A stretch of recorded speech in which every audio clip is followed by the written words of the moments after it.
Miro, welcome. So Thanks, jumping Ebony. right in, Nike this week has been getting a lot of attention for its new campaign featuring Colin Kaepernick. Believe in something, even if it means sacrificing everything. What has been the business impact of aligning itself with this athlete turned social justice activist? Well, Nike's launching their campaign for the 30th anniversary of the Just Do It campaign. And they're really taking it up a notch, and I'll explain in a minute. But the business impact when this was announced and people saw the video and the ad was that initially Nike stock price declined a little bit. There was some negative reaction on the internet. People were burning shoes, cutting the swoosh out of their shoes. The president said, what was Nike thinking? But Nike was very strategic in this. And if you're a marketer, what they're doing is actually quite brilliant. And speaking of that, long term, is this a case of Nike taking a huge financial risk, or what you alluded to as far as it being strategic, long term wise, do you think that the decision makers at Nike think that this will pay off? Well, what's interesting is that Nike, from a brand point of view, is one of the most consistent brand marketers in the market anywhere in the world. Their original Just Do It campaign was almost as controversial. They showed athletes throwing up, falling down, bloody knees, and doing everything it took to win. And here they're doing something very different. They're blending culture, activism, and kind of politics in a way that is uniquely compelling. You know, Colin Kaepernick isn't in a uniform, is not associated with the NFL, but the athletes that he's talking about, a young boy wrestling with no legs, a football player playing with no hand, you know, a skateboarder falling on the rail, those kinds of things really supersede and really take Nike's Just Do It thing to a really big level. And who they're targeting is the millennials and the Gen Z.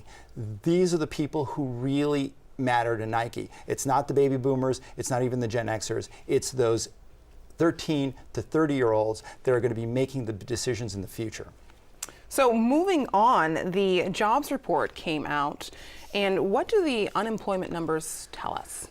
Well, it's generally a good news story. The unemployment numbers, you know, there's 200,000 jobs. It was a little bit more than the forecast. Unemployment stays at 3.9%, so the labor market is tight. When I looked at some of the types of job openings, the average job opening is getting 50 to hundreds of applications per that job opening, and real wages went up, and they actually went up more than it did last month. That's the good news. The other good news is that mid-sized companies, those that have about 100 to 400 employees, drove the job numbers, and the job numbers are really driven by two sectors.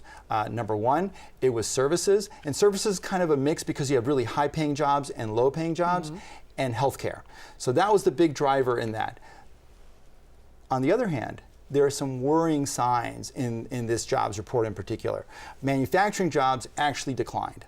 The government actually revised their manufacturing jobs down by 33% over the last 3 months. So this could be impacted by the tariffs and different aspects of the trade wars, especially in the auto industry. So, and then the people who stopped hiring or really slowed down hiring are small businesses, those that have 50 employees or less. So a lot of companies in San Diego have 50 employees or less, and the very, very large companies. And the very large companies really slowed down their hiring, and they're the ones who've benefited the most from the tax cuts. They've spent a lot of money doing stock buybacks, but it's not translating into the big job numbers that I think policymakers were anticipating. And speaking of jobs, Amazon made an exciting announcement for San Diego. The company is set to hire hundreds of new workers in San Diego. Will this help San Diego become that tech hub that some people have been pushing for? Why would Amazon make this investment? Well, it's interesting. Amazon it has 17 tech hubs across the United States.